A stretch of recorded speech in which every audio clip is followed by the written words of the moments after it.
بسم اللہ الرحمن الرحیم الحمد للہ رب العالمین والصلاة والسلام علی اشرف الانبیاء وسید المرسلین خاتم النبیین محمد وعلی آلہ واہل بیتہ وصحبہ اجمعین اما بعد فقد قال اللہ تبارک وتعالی زين للناس حب الشهوات من النساء والبنين والقناطير المقنطرة من الذهب والفضة وخيل المسومة والأنعام والحرث ذلك متاع الحياة الدنيا والله عنده حسن المآب وقال تعالى زين لهم الشيطان أعمالهم فصدهم عن السبيل وهم لا يبصرون صدق اللہ العظیم۔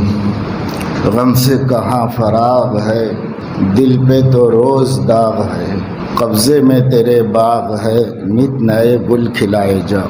جس ملک میں ہم صدیوں سے رہتے آ رہے ہیں، آبا و اجداد پشتہا پشت سے اسی ملک کے باشندے اسی خبیر سے پیدا ہوئے، یہی جیے یہی پر مرے۔ وہ ملک مسلمانوں کے لیے اب اجنبی ملک ہوتا جا رہا ہے، اور دن بدن نت نئے قسم کے فسادات، اوباش، بدماش، بے حیثیت لوگ جو دو کوڑی کی قیمت کے نہیں ہیں، نظم و نسق کا باغ ڈور ان کے ہاتھ میں گویا آ گیا ہے، وہ جو چاہیں کریں۔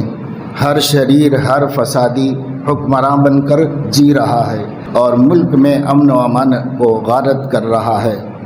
یہ صورتحال ہے۔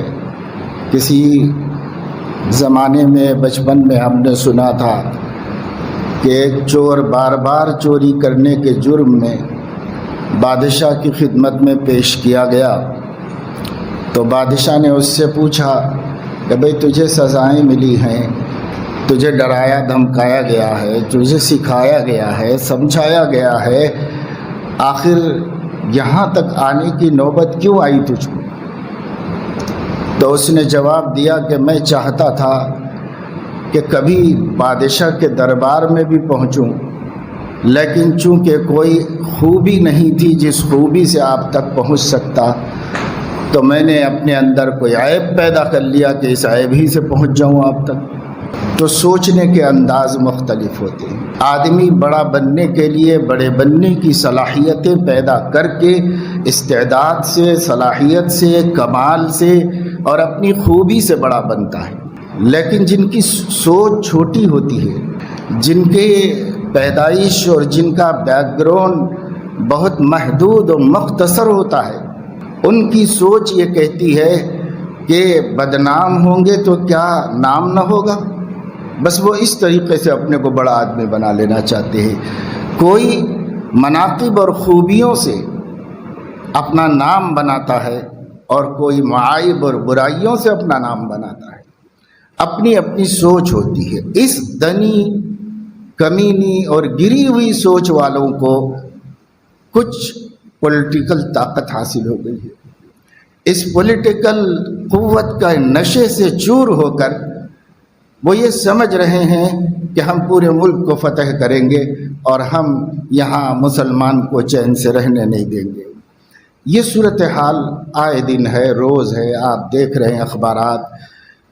کون سی بات ڈھکی چھپی ہوئی ہے؟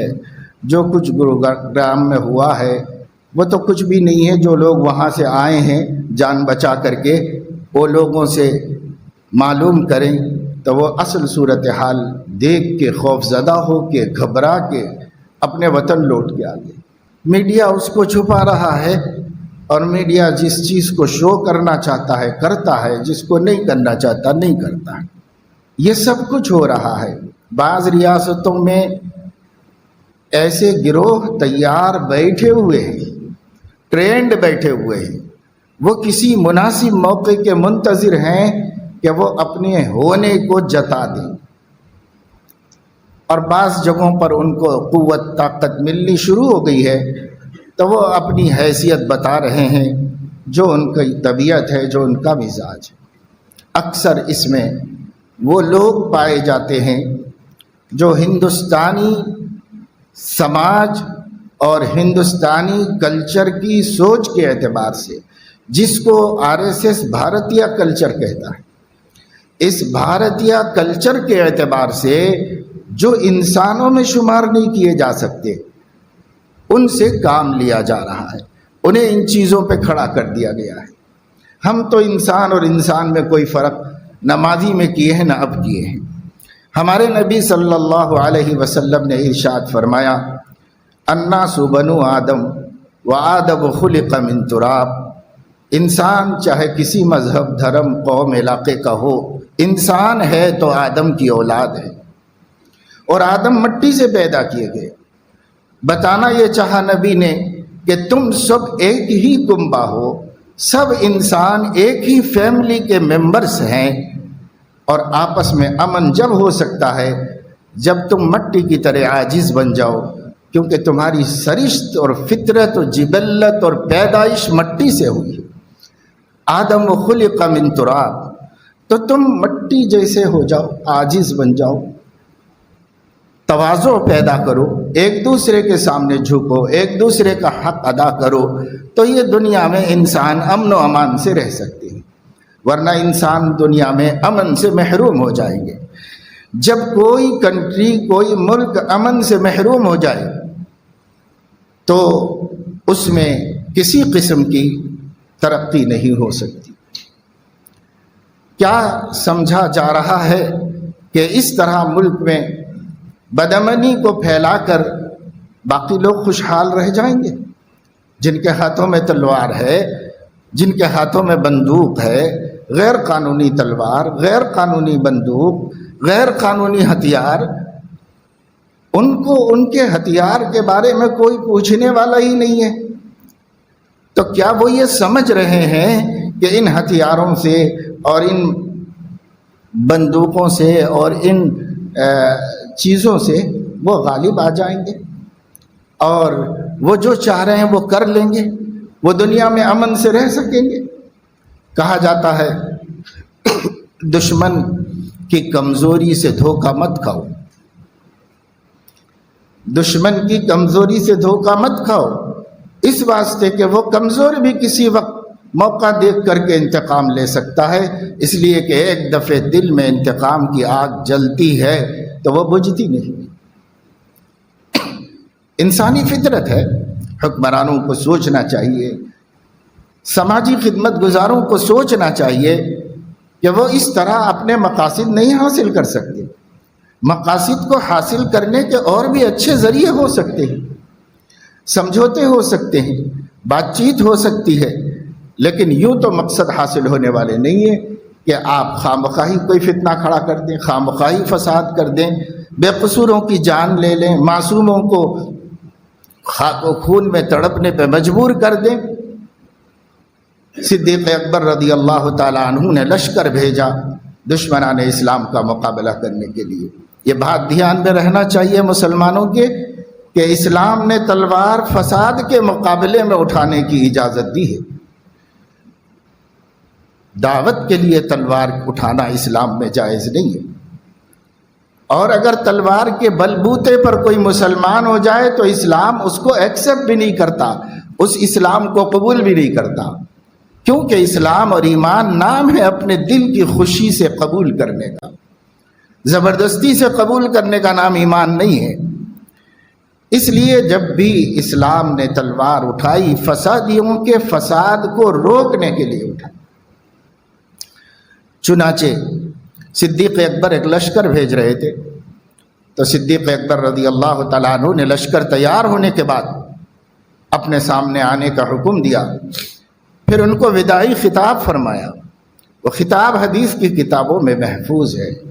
صدیق اکبر رضی اللہ تعالیٰ عنہ نے فرمایا، دیکھو فلاں جنگجو فتنہ انگیز قوم کا فتنہ فروغ کرنے کے لیے آپ لوگوں کو بھیجا جا رہا ہے۔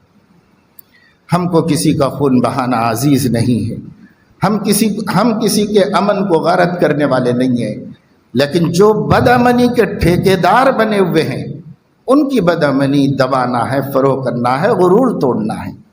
اس لیے آپ لوگ جاؤ گے تو آپ کسی عورت پر اپنی تلوار نہیں اٹھاؤ گے، کسی بوڑھے پر اپنی تلوار نہیں اٹھاؤ گے، بچوں پر تلوار نہیں اٹھاؤ گے، جو گھروں میں بیٹھے ہوئے ہو ان پر نہیں اٹھاؤ گے، اور جو اپنے معبدوں میں شرک اور کفر میں مبتلا ہیں، اپنے مذہب کے مطابق پوجا پاٹ کچھ بھی کر رہے ہوں گے، جو اپنے معبدوں میں ہیں ان پر بھی تلوار نہیں اٹھاؤ گے،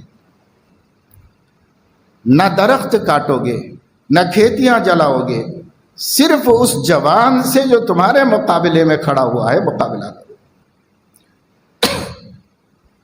جہاد کو بدنام کرنے کے لیے جہاد کے پتہ نہیں کتنے نام رکھے ہوئے ہیں، لیکن کاش انہیں پتہ ہوتا کہ اسلام میں جہاد کی حقیقت کیا ہے، اور یہی وہ عبادت ہے جس کے ہوتے امن قائم ہوتا ہے، جس کے بغیر دنیا امن سے محروم رہتی ہے۔ یہ امن قائم کرنے کا ایک راستہ ہے اگر اسلامی آداب کے مطابق ہو۔ ہاں، فساد کوئی کر رہا ہوگا تو مسلمان بھی کر رہا ہوگا تو علماء اس کو بھی فساد ہی کہتے ہیں، اس کو جہاد نہیں کہتے۔ فساد کوئی بھی کرے وہ فساد ہے، اور جہاد تو ایک محترم عبادت ہے جو انسانیت کے راحت کے لیے، انسانیت کے سکون کے لیے اور انسانیت کو امن بہم پہنچانے کے لیے اللہ نے مشروع فرمائی۔ اور سچائی یہ ہے کہ اگر آپ مذاہب کا مطالعہ کرتے تو آپ کو پتہ چلتا کہ دنیا میں کوئی مذہب ایسا نہیں ہے جس مذہب میں جنگیں نہیں ہوئی اور ان جنگوں کو مقدس جنگ کا نام نہیں دیا گیا۔ کوئی مذہب، ہندو مذہب بھی نہیں ہے۔ ہندو مذہب کی تاریخ پڑھیے، کئی مقدس جنگیں ہوئی ہیں، ہزاروں لاکھوں جانوں کو تلف کیا گیا ہے، تب اس کو انہوں نے کچھ نہیں کہا کہ یہ بھی کوئی ظلم ہے، یہ بھی کوئی فساد ہے، یہ بھی کوئی زیادتی ہے، کیونکہ ان کا اپنا مذہب ہے نا۔ اور اسلام نے جو مقابلے کیے ان مقابلوں کی آپ صورتحال پڑھیں گے تو آپ کو پتہ چلے گی۔ 23 سال حضور علیہ السلام دنیا میں رہے، 13 سال صبر کرتے رہے، 2 سال مدینے میں آ کر بھی امن و امان کا ماحول بناتے رہے۔ 17 رمضان 2 ہجری کو پہلی جنگ ہوئی، اور 8 برس میں کتنی جنگیں ہوئیں، اور ان جنگوں میں کتنا خون بہا اور کتنا نقصان ہوا، کتنے انصاف ہوئے اور کتنے ظلم ہوئے۔ اب تاریخ پڑھیے تو آپ کو پتہ چلے گا۔ RSS ہماری تاریخ جانتی ہے مگر بدل دیتی ہے۔ ان سے بھی زیادہ افسوس آپ پر ہے کہ آپ تو جانتے بھی نہیں، وہ جان کے بدل رہے ہیں اور الٹا پیش کرنے کی کوشش کر رہے ہیں، آپ تو جانتے ہی نہیں۔ کس پہ رویا جائے، دشمن پر کہ دوست پر، اپنوں پر کہ پرایوں پر؟ اتنے حالات گمبھیر ہونے کے باوجود،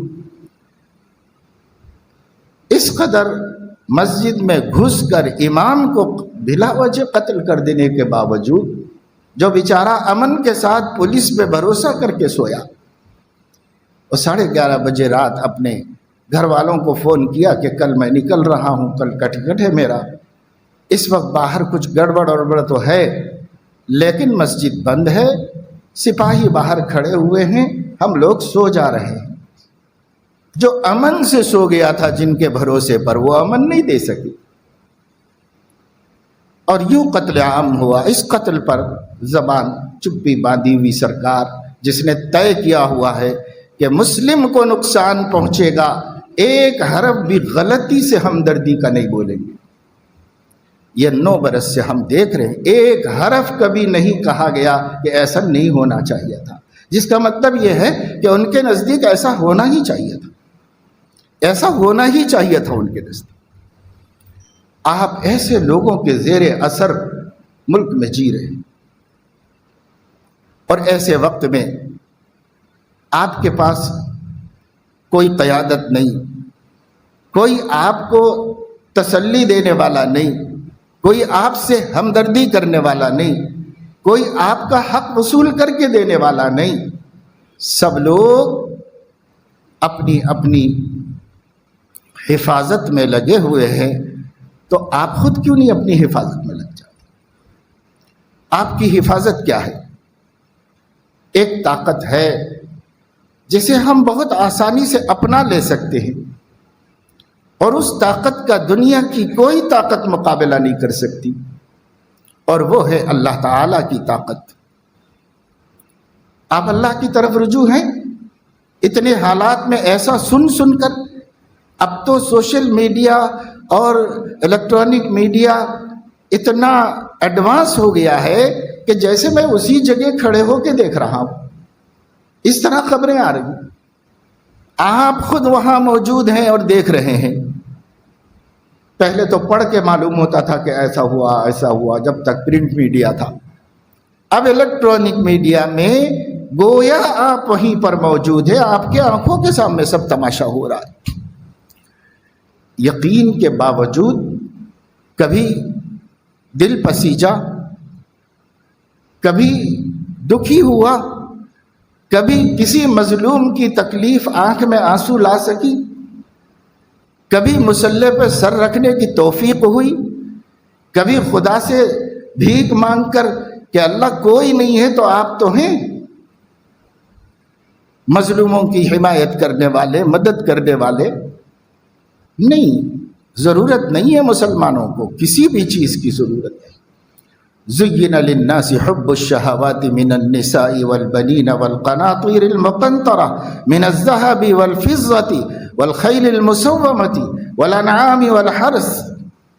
فارم ہاؤس، خوشنما بنگلے، قیمتی کاریں اور سواریاں، اور عورتیں، شادیاں، محبتیں، ایک دوسرے کے تعلقات، یہ سب چیزیں لوگوں کے لیے خوبصورت بنا دی گئی ہیں تاکہ وہ اپنی آخرت کی نعمتوں سے غافل ہو جائے۔ ہم اسی میں الجھے ہوئے ہیں، ہر کوئی خوش ہے۔ جو رئیس امیر کبیر حیدرآباد میں رہتا ہے اس کو کوئی غم نہیں ہے، وہ یہ سوچتا ہے کہ اگر حیدرآباد میں کچھ فسادات ہو جائیں گے میں فارم ہاؤس میں چلے جاؤں گا، بال بچوں کو لے کے وہاں جا کے چین سے رہ جاؤں گا۔ وہاں بھی کچھ گڑبڑ ہوگی تو میرے پاس کینیڈا کا ویزا ہے، امریکہ کا ویزا ہے، باہر چلے جاؤں گا۔ ملت تو ملت کا ہمیں کیا لینا دینا ہے، کسی سے ہمیں کیا مطلب ہے۔ ہر رئیس نے چونکہ اپنی پناہ گاہیں بنا رکھی ہیں، اس لیے وہ غرور و استکبار کے ساتھ فضول خرچیاں کر رہا، اسراف کر رہا، شادی بیاہ میں جنونی دیوانہ بن کر پیسے خرچ کر رہا ہے اور تماشے دکھا رہا ہے۔ اسے یہ یقین ہے میرے پاس بچنے کے راستے ہیں، میری جان کو کچھ نہیں ہونے والا ہے، میرے مال کو کچھ نہیں ہونے والا ہے، میرے بڑے بڑے لوگوں سے رسوخ ہے، بڑے بڑے لوگوں سے تعلقات ہیں۔ یہی جب چیزیں ہمیں دھوکہ دے کے رکھی۔ ذالک متاع الحیات الدنیا، یہ دنیا کی زندگی کے سامان ہیں۔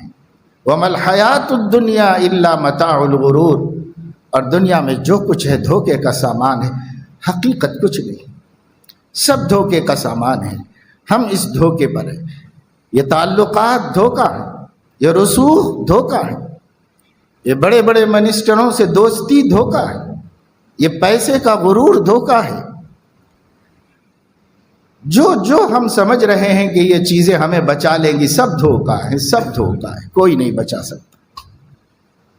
امام قرطبی رحمۃ اللہ علیہ نے اپنی تفسیر الجامع لاحکام القرآن میں قرآن مجید کی آیت اینما تکونوا یدرککم الموت ولو کنتم فی بروج مشیدہ، کہیں رہو موت تمہیں پکڑے گی، چاہے تم مضبوط برجوں کے اندر رہو، وہاں بھی آ کے پکڑے گی۔ موت کو آنے کے لیے کوئی راستہ بند نہیں کر سکتا، موت کا گیٹ دروازہ کوئی نہیں بند کر سکتا، وہ آئے گی، کہیں بھی آئے گی۔ اس آیت کے تحت میں ایک واقعہ نقل فرمایا ہے کہ ایک آدمی تھا، غریب تھا، مزدور تھا، محنت کرتے اور مزدوریاں کرتے کرتے دھیرے دھیرے دھیرے دھیرے اس نے پیسہ کمایا، پھر دولت مند ہو گیا۔ جن کشتیوں میں کام کرتا تھا مزدور کی حیثیت سے، ویسی کئی کشتیوں کا مالک ہو گیا۔ اب اس کے اپنا ٹرانسپورٹ چل رہا تھا، اس کے اپنی کمائی چل رہی تھی، بہت مالدار ہو گیا۔ اس نے بہت شاندار محل تعمیر کرایا، فارم ہاؤس بنایا، باغ اور نہریں چلائیں اپنے پیسے سے اور کماتا رہا، خوب اللہ نے برکت دی۔ اب اس کو نکاح کرنا تھا تو اس نے نکاح کیا، یہ طے کیا کہ شہر کی سب سے حسین لڑکی سے نکاح کروں گا۔ پیسے کی کیا کمی ہے؟ کسی چیز کی کمی نہیں ہے میرے پاس، سب سے حسین لڑکی شہر میں جو ہوگی میں اس سے نکاح کروں گا۔ اس نے تلاش کروایا، اسے مل گئی ایسی لڑکی، اس سے نکاح بھی کر لیا، ہر تمنا پوری ہو گئی، جو چاہتا تھا سب ہوا۔ ایک اللہ والے بزرگ کہیں اس کو مل گئے تھے راستے میں، تو اس نے ان سے کچھ نصیحت چاہی کہ مجھے ہدایت دیجیے، کوئی بات بتائیے۔ پہلے لوگوں کا طریقہ تھا اللہ کے نیک بندوں سے کچھ بات سننا چاہتے تھے، تو انہوں نے کہا کہ تو غریب تھا اور مالدار ہو گیا ہے، تو نے بہت بڑا محل بھی بنا لیا ہے، اور تو نے شہر کی سب سے حسین لڑکی سے شادی بھی کر لی ہے، تیرے پاس سیکورٹی ہے، تیرے پاس محافظین ہیں، سب کچھ ہے، لیکن اب اس کے بعد جو لڑکی سے تو نے نکاح کیا ہے 100 مردوں سے بدکاری کی ہوئی عورت ہے جس سے تو نے نکاح کیا ہے، اور تیری موت ایک مکڑی کے بدولت ہو جائے گی۔ ایسی کچھ پیشین گوئیاں سب باتیں پچھلی اگلی اللہ تعالیٰ کبھی کبھی کسی بندے کے دل میں ڈال دیتے ہیں حقائق کو۔ علم تو غیب کا اللہ کے علاوہ کسی کے پاس نہیں، لیکن اللہ اپنے بندوں کے دل میں ڈال دیتے ہیں کبھی کوئی بات۔ چنانچہ امام فرماتے ہیں کہ اس کو تعجب ہوا کہ یہ ہو ہی نہیں سکتا، میں تو ایک بہت بڑے معزز گھرانے کی بچی سے نکاح کیا ہوں اور یہ ہے اور وہ ہے۔ اس کو کچھ صحیح سی سمجھ میں تو نہیں آئی باتیں، لیکن کچھ عرصے کے بعد دھیرے دھیرے ہر ایک بات ٹھیک درست ہوتی۔ ایک دن اس کی بیوی نے بے تکلفی میں اس سے بتا دیا کہ میں اتنی حسین ہوں کہ محفوظ نہیں ہوں، کم از کم 100 لوگوں نے تجھ سے پہلے مجھ سے اپنی خواہش پوری کی۔ اس نے بتا دیا، وہ بات اس کو معلوم ہوئی، اس سے بڑی کھٹک، لیکن محبت ہو گئی تھی، بہرحال جی رہے تھے۔ ایک دن دونوں لیٹے ہوئے تھے مسیری پر، تو چھت پر ایک مکڑی نظر آئی۔ بیوی نے کہا کہ یہ مکڑی سے تمہاری موت آنے والی ہے، تو کہا یہ کیا مجھے مارے گی؟ اس نے گرایا اس کو، جب وہ نیچے گر گئی تو اپنی ایڑی سے رگڑ دیا کہ یہ مجھے کیا مارے گی، میں ہی سے مار دوں۔ لیکن وہ اتنی زہریلی مکڑی تھی کہ اس کی ایڑی میں زہر چڑھا اور صبح ہوتے ہوتے ہوتے ہوتے پورے جسم میں پھیل کر اس کی جان جانے کا سبب بن گیا، اسی سے مر گیا اور جسم پورا سڑ گیا اس کا۔ امام قرطبی نے اس واقعے کو نقل کر کے فرمایا اینما تکونوا یدرککم الموت، کتنا انتظام کر لو، کتنا انتظام کر لو، بھائی موت تو آئے گی نا، کہیں بھی آئے گی، کسی کو بھی آئے گی۔ اندرا گاندھی پرائم منسٹر تھی اس ملک کی، اور کتنی سیکورٹی اس کو حاصل تھی، لیکن اسی کی سیکورٹی نے اس کو مار کے ختم کر دیا۔ اس کا بیٹا پرائم منسٹر تھا اس ملک کا، کتنا محفوظ رہا ہوگا، لیکن ایک بم بلاسٹ میں چیتڑے اڑ گئے۔ آنکھوں کے سامنے دنیا میں مثالیں موجود ہیں، ملک میں موجود ہیں، شہر میں موجود ہیں۔ جب وقت آئے گا کوئی بچا نہیں سکے گا، بچانے والی ذات اللہ کی ہے۔ اگر ہم مسلمان اللہ کو بھی ناراض رکھیں گے تو پھر کون بچانے والا ہے، کون حفاظت کرنے والا ہے؟ اللہ کو تو خوش کرو بندو۔ ایسے حالات میں ہماری فضول خرچیاں ختم نہیں ہو رہی، ہماری بیکاریاں ختم نہیں ہو رہی۔ برا لگتا ہے آپ لوگوں کو، لیکن کتنے نوجوان ہیں جو 2 کوڑی نہیں کماتے، برسوں نکل جا رہے ہیں، برسوں نکل جا رہے ہیں۔ کوئی مسئلہ تھا، رات میں کسی نے کہیں سے مجھے فون کیا تھا تو اس بات مجھے یاد آ گئی۔ تو گھر میں نا اتفاقیاں ہو رہی ہیں، تو پوچھا میں کہ آپ کے شوہر کرتے کیا ہیں؟ تو کچھ بھی نہیں کرتے۔ تو ارے بھائی کھاتے پیتے کہاں سے ہیں؟ تو کہا کہ نہیں وہی والد صاحب کا ہی کھاتے پیتے ہیں، والد صاحب کے۔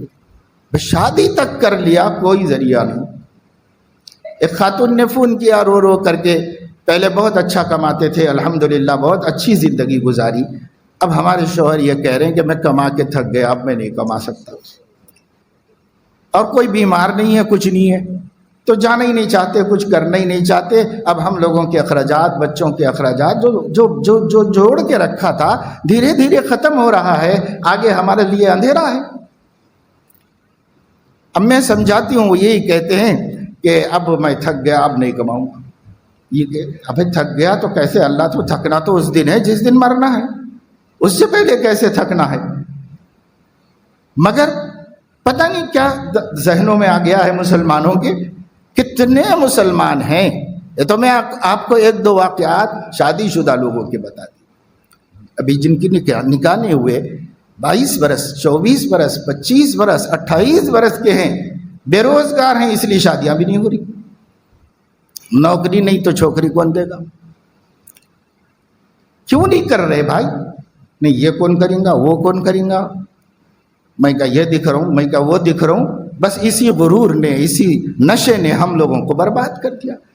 ارے کچھ بھی ہوگا، گھر میں جھاڑو دے لی تھی اللہ کے نبی نے، امام الانبیاء نے، اور تو کون سا 30 مار خواہ ہے کہ یہ کام نہیں کر سکتا، وہ کام نہیں کر سکتا؟ حلال آمدنی ہے تو کر لو نا، پھر جب اچھی مل جائے نوکری، اچھی والی کر لو۔ ایک صاحب بیٹے کو لے کے آئے، کہنے لگے کہ مولانا ذرا سمجھائیے، میرا ایک ہی بیٹا ہے، پیسہ تو اللہ نے بہت دیا، میں اس کو بولتا ہوں کہ پہلے چھوٹی دکان لگا کے کاروبار شروع کرو، پھر اچھا سیٹ اپ ہو جائے گا تو میں بہت بڑا کاروبار لگا کے دے دوں گا۔ تو بات تو سمجھ کی کہہ رہا ہے نا باپ، لیکن وہ نہیں ماننے کو، کہتا پہلے میرے کو شو روم ڈال کے دو۔ وہ بولا بھائی دیکھو دھوکہ ہو سکتا ہے تو چھوٹے میں ہو جائے گا نا، اپنا پیسہ سیف رہے گا، پھر جب ہم تجربہ کار ہو جائیں گے تو بڑا والا لگائیں گے۔ رسک کیوں لینا، اپنا پیسہ کیوں برباد کرنا؟ چھوٹی دکان بند ہو جائے گی تو 10-5 لاکھ کی بند ہو جائے گی، شو روم بند ہو جائے گا تو کروڑ 1.5 کروڑ کی بربادی ہو جائے گی۔ نہ سمجھنے کوئی نہیں، سننے کوئی نہیں۔ یہ ہے ان حالات میں ہم مسلمانوں کی صورتحال۔ پڑھنا لکھنا ہو گیا، وہ بھی بہت ہیں جو پڑھ لکھ کے بیکار ہیں، اور ان سے زیادہ وہ ہیں جنہوں نے پڑھا لکھا ہی نہیں ہے، پڑھنا لکھنا ہی چھوڑ دیا۔ بھائی ابھی بھی پڑھ سکتے ہو، اللہ عقل دے، شعور دے۔ کبھی کسی وجہ سے شیطان دھوکہ دیا، نفس کے بات میں آ گئے، دوستوں میں آ گئے، نہیں پڑھا تھا تو اوپن سے ڈگریاں نکالو نا، اب بھی تو موقع ہے، کسی عمر میں پڑھ سکتے ہو۔ ایک پڑھے لکھے آدمی کی زندگی میں، ایک ان پڑھ کی زندگی میں زمین آسمان کا فرق ہے۔ ان پڑھ کروڑ پتی ہوگا، پڑھا لکھا غریب محتاج ہوگا، عزت تو اسی کو حاصل ہے جو تعلیم یافتہ ہے۔ تو پڑھنا لکھنا بھی نہیں چاہتے مسلمان۔ تو حالات دیکھو ایسے ہیں، لوگوں کے ان مظالم کی خبریں سن سن کے دل دکھی ہوتا ہے، دن رات تکلیف میں و گھٹن میں کٹتے ہیں کہ کیا ہوگا، کدھر جا رہا ہے ملک، اور ملک میں انسانیت کو کس طرف لے جایا جا رہا ہے۔ انسانیت تو ایسا لگتا ہے کہ انسانیت سولی پہ چڑھا دی گئی۔ کچھ ایسے لوگ جن کے سینوں میں دل نہیں ہے، جگر نہیں ہے، کچھ ایسے لوگ جو دکھنے کو انسان نظر آ رہے ہیں اور اندر سے بہت بڑا خونخوار درندہ ہے۔ ان درندوں کو آزادی دے دی گئی، ان درندوں کی پشت پناہی کی جا رہی ہے، ان درندوں کو انعام دیا جا رہا ہے ان کی خونخواری پر۔ تو ملک کیسے قابو میں آئے گا؟ یہ تو اہل سیاست کو سوچنا چاہیے۔ ہم ان کو کیا مشورہ دیں؟ ملک میں جو لوگ امن پسند ہیں، ملک میں جو لوگ انصاف پسند ہیں، ان کو زبانیں کھولنی چاہیے، انہیں کچھ بولنا چاہیے، لیکن صورتحال ایسی بنائی گئی ہے جو سرکار کے خلاف بولے گا اس کو اس دنیا سے چھٹی کر دی جائے، ایسی صورتحال بنائی گئی۔ یا تو سلاخوں کے پیچھے رہو، پڑے سڑتے رہو، بیوی بچے گھر خاندان زندگی سے محروم ہو جاؤ، یا پھر اپنی موت مر جاؤ۔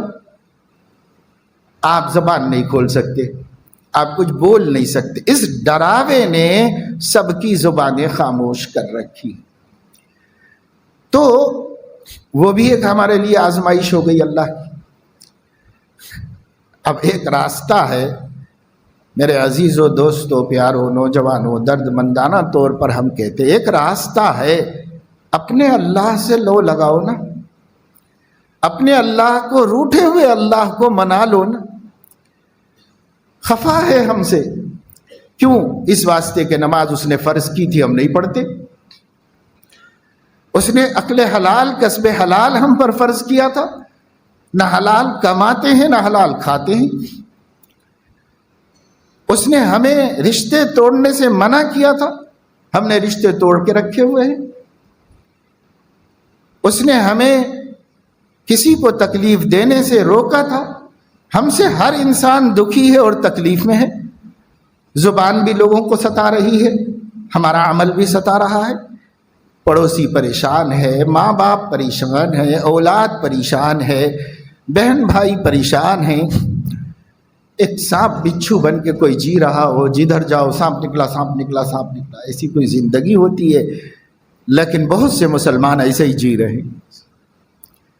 ہر کوئی خوف زدہ ہے، ہر کوئی ڈر رہا ہے، بیویاں مظلوم ہیں، بیویوں سے شوہر مظلوم ہیں، کہیں کچھ نقشہ کہیں کچھ۔ اللہ رسول نے ہمیں ایک پاکیزہ زندگی دی، افسوس کہ ہم نے خود اپنی خوشی سے اس زندگی کو چھوڑ دیا۔ ہمیں نہیں پسند ہے وہ، تکلیف اٹھائیں گے، مصیبت جھیلیں گے، ذلتیں، خاریاں اور رسوائیاں برداشت کریں گے، ہر چیز کے لیے تیار ہیں، مگر دین پہ چل کے عزت دار ہو جائیں اس کے لیے تیار نہیں۔ حلال و حرام کا خیال کر کے اللہ کے پیارے بن جائیں اس کے لیے تیار نہیں۔ ہر تکلیف اٹھانے کو تیار ہیں ملک میں ہم۔ ایسا نہیں چلے گا نا میرے دوستو، اللہ کو راضی کرنا ہی پڑے گا، نہیں تو یہ کیا دیکھ رہے ہیں آپ؟ یہ آگ تو جب بڑھے گی بڑھتی ہی جا رہی ہے، اور جن علاقوں میں آپ سمجھ رہے ہیں کہ یہاں نہیں ہے، وہاں تک پہنچنے میں کچھ زیادہ دیر لگنے والی نہیں، یہ آگ ہر جگہ پہنچے گی۔ آپ کسی سے امید مت رکھیے، غیر اللہ کی ساری امیدیں ہوا پہ تکیہ کرنا ہے۔ آپ کسی سے امید مت رکھیے کہ صاحب ہماری ہاں ایسی سوچ نہیں ہے، ہمارا حکمراں ان خیالات کا نہیں ہے، اپنی غرض کے لیے کچھ بھی ہو سکتا ہے۔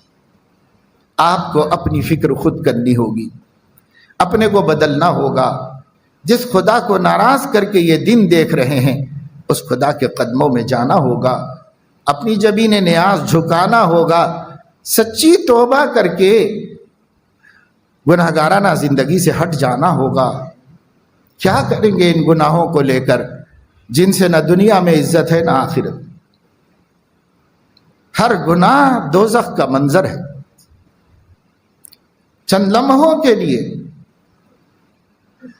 چوری میں، حرام خوری میں، زناکاری میں لذت ہوگی، چند لمحوں کی، سیکنڈوں میں ختم ہو جائے گی۔ پھر ان چند لمحوں کی لذت کے بعد حسرت کے علاوہ کچھ نہیں۔ گناہ میں کوئی مزہ نہیں رکھا اللہ نے، اپنی نافرمانی میں کوئی لذت اللہ نے نہیں رکھی۔ اللہ نے اپنی بندگی میں لذت رکھی ہے، اپنے ذکر میں لذت رکھی ہے، اپنے کتاب کے پڑھنے میں لذت رکھی ہے۔ حضرت علیہ الصلاۃ والسلام نے ارشاد فرمایا، صحیح بخاری میں یہ روایت موجود ہے، کئی ابواب کے تحت امام نے اس کی تخریج فرمائی ہے کہ 3 چیزیں ایسی ہیں جس کسی کے دل میں پیدا ہو جائیں تو وہ ایمان کی حلاوت کو پالے گا۔ نمبر 1، اللہ اور رسول اس کے لیے ما سواہما سے محبوب ہو جائے، یعنی اللہ رسول کو چھوڑ کر جتنی قابل محبت چیزیں ہیں دنیا میں، مال سے محبت ہوتی ہے، جائیداد سے محبت ہوتی ہے، سامان سے محبت ہوتی ہے، گھر سے محبت ہوتی ہے، کھیتی باڑی سے محبت ہوتی ہے، باغبانی سے محبت ہوتی ہے، عہدوں سے محبت ہوتی ہے، عزت و شہرت سے محبت ہوتی ہے، اولاد سے ہوتی ہے، ماں باپ سے ہوتی ہے، بیوی سے ہوتی ہے، شوہر سے ہوتی ہے، بے شمار چیزیں ہیں اللہ نے ان کی محبت ہمارے دل میں رکھی ہے۔ اور ایک اللہ ہے جن سے بھی محبت ہونا چاہیے، اور اس کا رسول ہے۔ تو حضور علیہ السلام فرما رہے اللہ اور اس کا رسول یہ دونوں کی محبت ایک ہی ہے، ایک دوسرے سے جڑی ہوئی ہے۔ ان دونوں کی محبت ان کے ماں سوا کی محبت سے زیادہ ہو جائے، من کان اللہ ورسولہ احب الیہ مما سواہما، ان دونوں کو چھوڑ کر ہر محبت کم ہو جائے، اللہ رسول کی محبت بڑھ جائے۔ یہ محبت۔ نمبر 2، جس کسی سے محبت کرو تو اللہ کے واسطے کرو۔ ہماری محبت و عداوت کا سبب اللہ ہے۔ ایک شخص سے محبت ہے تو اگر اللہ کی وجہ سے ہے تو وہ محبت قیمتی دولت ہے، اور اگر نفس کی وجہ سے ہے تو یہ محبت اللہ کے ہاں ہماری تباہی و بربادی کا ذریعہ ہے۔ ایمان کی حلاوت سے محروم کر دیا جائے گا جس کے تعلقات غیر اللہ کی وجہ سے ہو، اللہ کی وجہ سے نہ ہو۔ جس سے بھی محبت رکھو اللہ کے واسطے رکھو کہ اللہ خوش ہو جائے، اللہ خوش ہو جائے، اور کوئی مقصد نہیں، اللہ خوش ہو جائے، اس کے لیے محبت رکھو۔ نمبر 3، کفر کی طرف لوٹنا اتنا ناگوار ہو جائے ان یقذف فی النار، جیسے آگ میں ڈالا جانا۔ کہیں آگ دہکائی جا رہی ہو اور اس دہکتی آگ میں آپ کو ڈالنے کی بات کی جا رہی ہو، خدا نہ خواستہ، تو وہ جتنا ناگوار ہے کہ میں ایک زندہ انسان کو آگ میں ڈال دیا جائے، جتنا ناپسند یہ ہے اس سے بھی زیادہ ناپسند عود الی الکفر ہے۔ کفر کی طرف لوٹنا اس سے بھی زیادہ ناپسند ہو جائے۔ لڑ رہے بھیڑ رہے مسلمان، آپس میں کاہے کے لیے لڑ بھیڑ رہے ہیں؟ جب تک محبت اللہ کے لیے ہوگی، دشمنی اللہ کے لیے ہوگی، تو لڑنے بھیڑنے کی کیا ضرورت ہے؟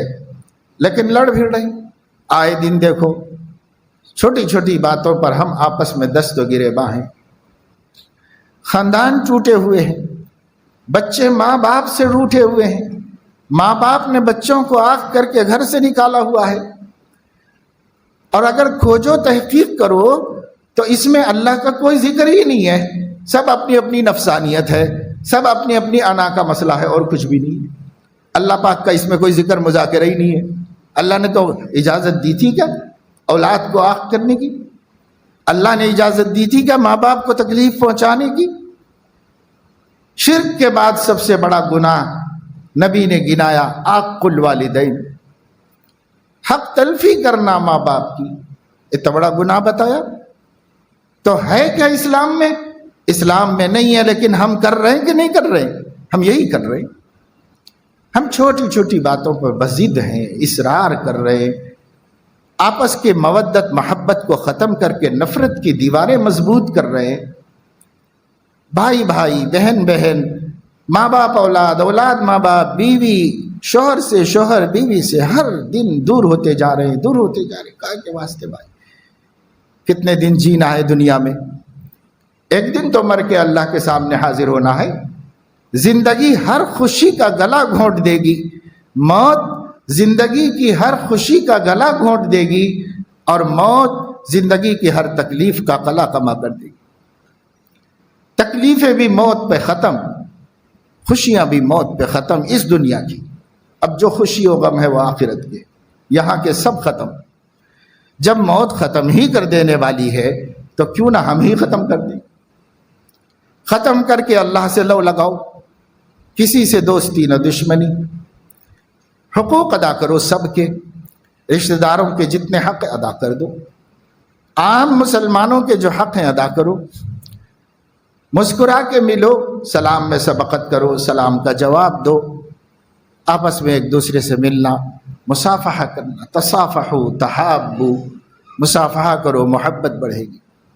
حضرت علیہ السلام نے فرمایا کوئی شخص جنت میں جا نہیں سکتا جب تک کہ آپس میں محبت نہ رکھے۔ اور آپس میں محبت رکھ نہیں سکتا جب تک کہ سلام کو رواج نہ دے۔ افشوا السلام بینکم تحابوا، خوب ایک دوسرے کو سلام کرو، محبتیں بڑھے گی۔ آسان بے خرچ محبت ہے، پیدا کر کے کوئی تجربہ کر کے دیکھے، جس سے طبیعت دور ہو گئی ہے، اکتا گئی ہے، یا وہ ہم سے دور ہو گیا ہے، سلام کرنا شروع کر دیجیے، دیکھیے محبت پیدا ہوگی کہ نہیں ہوگی۔ پہاڑ اپنی جگہ سے ٹلے یہ ممکن ہے، پر نبی کی بات غلط ہو جائے یہ ناممکن ہے۔ افشوا السلام بینکم تحابوا، سلام کو کثرت سے رواج دو، محبتیں پیدا ہوں گی۔ تصافحوا تحابوا، ایک دوسرے سے مصافحہ کرو، محبت بڑھے گی۔ اور ایک دوسرے کو اپنا کھانا کھلاؤ، محبت بڑھے گی۔ تو یہ وقت ایسا نہیں ہے میرے دوستو کہ غفلت میں گزارا جائے۔ اب بھی نہیں جاگیں گے ہم، ان حالات کو دیکھ کے بھی نہیں سنبھلیں گے۔ سنبھل جاؤ، اللہ کی طرف رجوع کر لو، اللہ سے معافی مانگ لے۔ ہم سب اللہ تعالیٰ سے کہیں کہ جو ہو گیا اللہ پاک آپ کی نعمتوں کے غرور میں ہو گیا، آپ نے حسن دیا، جمال دیا، صحت دی، جوانی دی، مال دیا، تو ہم آپ کے باغی بن گئے تھے۔ اب ہم اپنی غلطی پر نادم ہیں، شرمندہ ہیں۔ ہم آپ کے باغی نہیں بننا چاہتے، ہم آپ کے فرما بردار بندے بننا چاہتے ہیں، ہم آپ کو خوش کرنے والے بندے بننا چاہتے ہیں، ہم آپ کے نبی کے آنکھوں کی ٹھنڈک و دلوں کی راحت بننا چاہتے ہیں۔ آپ ہمیں قبول کر لیجئے، ہمارا پچھلا معاف کر دیجئے۔ اللہ کو معاف کرنے میں پل جھپکنے کی دیر بھی نہیں، معاف کر دے گا، ہم اپنے عہد پہ قائم رہ جائیں۔ ان الذین قالوا ربنا اللہ ثم استقاموا، پھر ثابت قدم رہ جاؤ عہد کے اوپر، نمازیں پابندی سے پڑھی جائیں، حرام کھانا چھوڑ دے، کسی کو ستانا اور دکھانا بند کر دے، رشتے ٹوٹے ہوئے ہیں تو جوڑ لیں، اور کسب حلال کی فکر میں لگ جائیں، اور کوئی مومن چھوٹا ہو بڑا ہو، مرد ہو یا عورت ہو، بیکار نہ رہے، مصروف رہے، کیونکہ بیکاری ہزار آفتوں کی ایک آفت ہے۔ اس لیے کوئی بیکار نہ رہے، کچھ نہ کچھ کرتا رہے۔ اپنے کو ضرورت نہیں، اللہ نے بہت دیا ہے، تو کسی دوسرے کی مدد کرنے کے لیے کماؤ، مگر کماؤ، خالی کوئی نہ رہے۔ آپ بہت سے لوگ ہیں جو لمبی لمبی نفلیں پڑھنے کو دین سمجھتے ہیں، اب پیسہ کمانے کو دین نہیں سمجھتے۔ پیسہ کمانا دین ہے بھائی۔ ایسے زمانے میں، جس زمانے میں پیسہ نہیں ہوگا تو ایمان بھی ہاتھ سے نکل جائے گا، تو اس ایمان کی حفاظت کرنے کے واسطے بھی پیسے ہی کی ضرورت پڑے گی، یہ ایمان بھی پیسے سے بچے گا۔ اس لیے حلال کماؤ، اللہ نے حلال کمانے کے رستے رکھے ہیں۔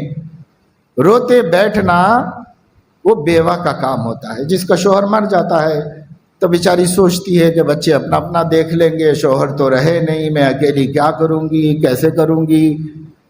لیکن پھر بھی سماج میں ہمارے سامنے ایسی مثالیں ہیں کہ اس دور میں بیوہ بھی روتے نہیں بیٹھی ہے، بلکہ حوصلہ مند ہو کر کھڑے ہو گئی ہے، بچوں کو پال رہی ہے، زندگی بنا رہی ہے، دوسروں کی محتاج نہیں ہے، کسی سے بھیک نہیں مانگ رہی ہے۔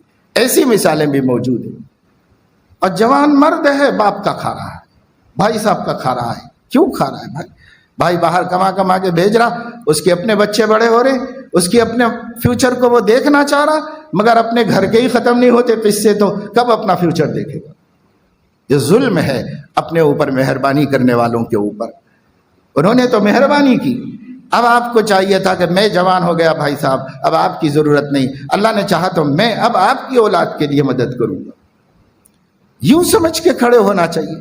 مسلمان کی شان یہ ہے، بیٹھے کھا رہے ہیں، عمریں نکل گئی، سفید بال سیاہ ہو گئے، سیاہ بال سفید ہو گئے، پھر بھی کھا رہے، دوسرے کا کھا رہے۔ کب تک دوسرے کا کھاؤ گے؟ بری بات ہے دوستو۔ حضرت علیہ السلام نے دوسرے پر ڈیپینڈ ہونے کو سب سے بڑی ذلت بتایا ہے۔ دوسرے پر ڈیپینڈ مت رہو، خود اپنے پیروں پہ کھڑو۔ ذلیل کیوں ہوتے ہو؟ ہم کسی کو دینے کے قابل ہوں، ہم کسی سے لینے کے قابل نہ ہوں۔ ایک آدمی آئے تو دے دیا، پھر آئے تو دے دیا، پھر آئے تو فرمایا نہیں ہے میرے پاس دینے کے لیے، واقعی نہیں ہے، اگر ہوتا تو دے دیتا میں، بیٹھو موقع ملے گا تو دے دیتا ہوں۔ پھر حضور علیہ السلام نے ان سے پوچھا گھر میں کچھ ہے تمہارے؟ تو انہوں نے کہا کہ گھر میں صرف چمڑے کا ایک ٹکڑا ہے جس کو ہم لوگ بچھا کے سو جاتے ہیں۔ تو فرمایا وہ لے کے آؤ، تو وہ گھر سے لے کے آئے۔ صحابہ جمع تھے تو فرمایا بھائی کوئی خریدے گا کیا؟ یہ کتنے میں خریدے گا؟ ایک صحابی نے کہا 1 درہم میں لے لیتا ہوں میں۔ کام کی چیز تھی، کسی کو بھی کام آ سکتی تھی، لیکن بے حیثیت تھی، پر صحابہ نبی کے منشا کو سمجھتے، میں 1 درہم میں خرید لیتا ہوں، کوئی زیادہ لگا سکتا ہے قیمت؟ تو ایک بندہ کھڑا ہوا میں 2 درہم میں خرید لیتا ہوں، تو فرمایا اس کو بیچ دو۔ 2 درہم مل گئے، فرمایا 1 درہم سے جو خرید کے گھر میں 2 روٹی بن جائے بچے کھا لیں، اور 1 درہم سے کلہاڑی خرید کے لے کے آؤ۔ وہ گئے، دونوں کام کر کے آئے۔ حضرت علیہ السلام خود اٹھے، ان کا ہاتھ پکڑ کے ساتھ لے کے گئے، آبادی کے باہر ایک ببول کے درخت پر ایک ٹہنی توڑی، اس کا دستہ بنا کے کلہاڑی میں لگایا اپنے مبارک ہاتھ سے، پھر کلہاڑی ان کے ہاتھ میں تھما دی۔ فرمایا روزانہ جنگل میں جا کے لکڑی کاٹا کرو اور شہر میں لا کے بیچ دیا کرو، 15 دن سے پہلے میرے پاس کبھی نہ آؤ، یعنی مانگنے کے لیے نہ آؤ، نماز پڑھنے آ سکتے ہو اس کے لیے، 15 دن تک نہ آؤ۔ تو وہ 15 دن کے بعد آئے، حشاش بشاش خوشحال۔ حضور علیہ السلام نے فرمایا کیا ہو بھی، کیسا حال ہے؟ تو لگے یا رسول اللہ، اللہ آپ کو جزائے خیر دے، میں 15 دن سے روز کھا رہا ہوں، الحمدللہ گھر میں اور بچا ہوا بھی ہے، کوئی ضرورت مند ہو تو میں دے بھی سکتا ہوں، اللہ نے بہت دے دیا ہے مجھے۔ تو فرمایا وہ حال اچھا تھا مانگ مانگ کے کھانے کا، یا یہ حال اچھا ہے کہ تم دوسرے کو دے سکتے ہو؟ کون سا حال اچھا ہے تمہارا؟ ہم سمجھتے ہیں کہ نبی نے خالی وظیفے سکھائے، بیٹھا وظیفے نہیں سکھائے، خود جا کر ہاتھ میں کلہاڑی دے کر لکڑی کاٹنا سکھایا، گھاس باندھ کے لانا اور بیچنا سکھایا۔ وہ سب حدیثیں کہاں چھپا کے رکھ دیں؟ اب بس وظیفے، مولانا صاحب کچھ وظیفہ بتائیے، مولانا صاحب کچھ وظیفہ بتائیے۔ کیا وظیفوں سے نوکری ملے گی؟ مسلح اٹھاؤ گے تو نیچے سے پیسے نکلیں گے؟ یہ کرامتیں ہیں، چمتکار ہیں، اللہ کبھی اپنی قدرت دکھا دیتا ہے، ہم منکر نہیں اس کے، لیکن یہ کیا اللہ کی سنت جاریہ ہے؟ اللہ کی سنت جاریہ یہ نہیں ہے۔ لن تجد لسنت اللہ تبدیلا۔ اے قرآن پڑھنے والے سمجھ لے، اللہ نے ایک سسٹم بنایا ہے کائنات کا، اس کے خلاف نہیں ہوتا، سسٹم ہی پر سب چلتا ہے۔ یہ سسٹم ہے کہ تدبیر کرو گے تو روزی ملے گی، یہ سسٹم ہے کہ محنت کرو گے تو کچھ لاؤ گے پاؤ گے، تم سسٹم کی بغاوت کر کے کچھ بھی نہیں پا سکتے۔ اللہ پر بھروسہ کرنا اس کو نہیں کہتے، اس کو کاہلی، سستی، نکما پن کہتے ہیں۔ اللہ پہ بھروسہ سسٹم فالو کر کے کرنے کا ہے۔ اللہ پہ بھروسہ، آپ سسٹم فالو نہیں کر رہے، اللہ پہ بھروسہ کر رہے۔ یہ بھروسہ نبی نے نہیں سکھایا، یہ بھروسہ کسی نے بھی نہیں سکھایا۔ اس لیے دوستو، عزیزو، نوجوانوں، آج کے دن طے کرو کہ مجھے خالی نہیں رہنا ہے، مجھے کچھ آمدنی کا ذریعہ بنانا ہے۔ جو سا بھی ہو سکے بھائی، جو سا بنا لو، فی الحال بنا لو، پھر اس سے اچھا سوچتے رہو، اس سے بڑھیا سوچتے رہو، کوشش جاری رکھو، اللہ پہنچائے گا بلندیوں تک۔ لیکن خالی تو نہیں رہنا ہے، یہ تو طے کرو۔ پہلے لوگ کہتے تھے کہ دن بھر محنت کر کے کچھ نہ ملے، یہ بھی بہتر ہے بیکار رہنے سے، بیکاری سے بیگاری بہتر ہے۔ بیگاری کہتے ہیں، ظالم لوگ کام لے کے کچھ نہیں دیتے تھے، اس کو بیگاری کہتے۔ تو کہتے بیکاری سے تو بیگاری بہتر ہے کہ کام کرو اور کچھ نہ ملے، پھر بھی وہ کام کرنا تو بہتر ہے۔ ہم کاہل، سست، بیکار عہدی تو نہیں بنیں گے اگر ہم کام کرتے رہیں گے تو۔ اس لیے بھائی کام کرو اور اپنے بہنوں کی تربیت کرو، انہیں تعلیم دو۔ ہمارے وزیر اعظم کا ایک بیان گشت کر رہا ہے کہ وہ رکشا بندھن کے وقت میں اپنے کارکنوں کو نصیحت کیے ہیں، وصیت کیے ہیں کہ جاؤ اور مسلم بہنوں سے بنوا لو تاکہ ان کو سکون و اطمینان ہو جائے۔ ہمارے وزیر اعظم صاحب کو کبھی مسلم بھائی نہیں نظر آیا، ملک کے مسلم بھائی کبھی نظر نہیں آیا، مسلم اسٹوڈنٹ کبھی نظر نہیں آیا، مسلم بے روزگار کبھی دکھائی نہیں دیا۔ مسلم پریشان حال بیمار ان کو نہیں دکھائے گا. مسلم جس کو دشمنی میں پکڑ پکڑ کے مارا اور قتل کیا جا رہا ہے وہ بھی کبھی نہیں دکھاؤ ان کو. مسلم بہنیں دکھتی رہتی ہیں. ان کے لیے 3 طلاق کا مسئلہ، ان کے لیے یونیفارم سول کوڈ، جو بھی وہ فیصلہ لائیں گے پہلے بولیں گے مسلم عورتیں بہت مجبور ہیں، مسلم عورتوں کے لیے کیا جا رہا ہے، مسلم عورتوں کے لیے. تو مسلم عورت کے علاوہ کچھ نظر نہیں آیا ان کو، اور اپنی قوم کی عورتیں بھی نہیں دکھ رہی ہیں، صرف مسلم عورتیں نظر آ رہی. کاہے کے واسطے بھائی؟ کیا فلسفہ ہے، کیا آئیڈیالوجی ہے، ہماری سمجھ سے باہر ہے. ہم آپ سے کہتے ہیں اپنی بہنوں اپنی ماؤں کو یہ پیغام دیجئے کہ اگر کوئی اس پر عمل کرتا ہوا آپ سے رکشا بندھانے کے لیے آئے تو آپ اس سے کہیے کہ آپ خوش رہو. ہماری دل کی دعا یہی ہے. ہم ہر انسان کو، ہر انسانی بھائی کو خوش دیکھنا چاہتے ہیں. آپ بھی ہمارے بھائی ہیں، ہمارے نبی نے آپ کو بھائی بنایا ہے. آپ خوش رہو، ہماری دعا یہی ہے. لیکن آپ کے لیڈر کو یہ بات بتاؤ کہ ہم اس وقت تک خوش نہیں رہ سکتے جب تک کہ ہمارے مرد خوش نہیں. اگر ہمارے مرد خوش ہیں تو ہم خوش رہیں گے. ہمارے مردوں کو آفت میں مصیبت میں ڈال کر آپ ہم سے محبت کی بات کر کے ہمیں کیسے خوش کر سکتے ہو؟ ہم کیسے خوش ہوں گے؟ یہ جواب بھیجو. اگر کرتے ہیں ان کے لوگ اس پر عمل تو ان کے ساتھ جواب بھیجو اور ان سے کہو کہ آپ کے لیے تو ہمارے دل میں کوئی برائی نہیں، ہم ہر انسان کے خوش رہنے کی آرزو اور دعا کرتے رہتے ہیں، آپ کے لیے بھی دعا ہے. لیکن ہمارا پیغام پہنچاؤ. ہم خوش نہیں رہ سکتے جب تک ہمارا آدمی خوش نہیں ہے. میرا بیٹا خوش نہیں تو میں کیسے خوش رہوں؟ میرا شوہر خوش نہیں تو میں کیسے خوش رہوں؟ میرا باپ خوش نہیں تو کیسے خوش رہوں؟ میرا بھائی خوش نہیں تو میں کیسے خوش رہوں؟ ذرا ان کا بھی خیال فرمائیے. یہ پیغام واپس بھیجاؤ. اس لیے کہ اب ہم صرف سن رہے ہیں، بول رہے کچھ بھی نہیں، سب سنتے ہی جا رہے ہیں. اللہ کرم فرما دے، رحم فرما دے. اللہ پاک اس ملک میں ملت اسلامیہ کی حفاظت فرمائے. اللہ پاک مسلم حکمرانوں کو احساس نصیب فرمائے. مسلمان جہاں کہیں ہے ان کا بھائی ہے، ان کا خون ہے، ان کے نبی کی امت ہے اور ملت ہے. اس کا احساس ہر مسلم حکمراں کے دل میں اللہ تعالیٰ پیدا فرمائے.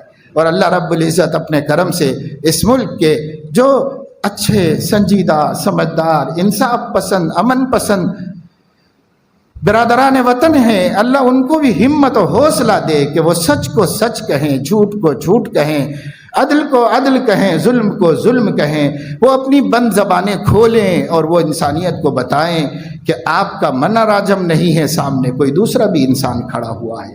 یہ ان کو بتائیں. اللہ اپنے کرم سے ہمیں کچھ حوصلہ مند لوگ عطا فرما دیں. اور سب سے بڑھ کر جو بات میں نے بتائی، ہم اپنے اللہ کو منائیں. اس کے بغیر تو کچھ بھی ہونے والا نہیں. اللہ ہم کو اس کی بھی ہمت، حوصلہ، توفیق عطا فرمائے. ہمیں خواب غفلت سے جگا دے اور ہم سب کو اللہ تعالیٰ ایک ہوش مند، ہنر مند، سمجھدار انسان بنا دے. آمین. وآخر دعوانا الحمد للہ.